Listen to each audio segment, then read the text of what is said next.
Can you imagine being paralyzed for 38 years and you're living beside this pool? But not just any pool, it's a special one.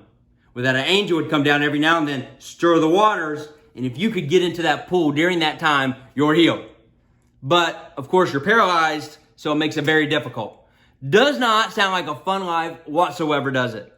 But in fact, that is the life of this man we find in John chapter 5, who Jesus walks up to and is like, hey buddy, do you want to get healed? Simple yes or no question, right? But he does not answer it that way.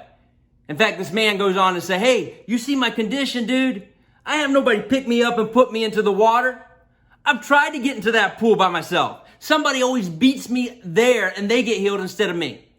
While he thinks in his mind, Jesus is asking, hey, why aren't you there yet? But Jesus is simply saying, hey, do you want to get there? He thinks Jesus is there to condemn him. Hey, why aren't you closer? Why aren't you faster? Why aren't you there? But in fact, Jesus is saying, hey, I want to do it for you.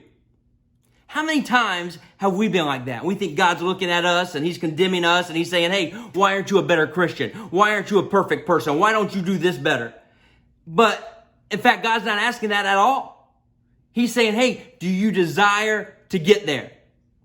He's interested in our desire, not our ability.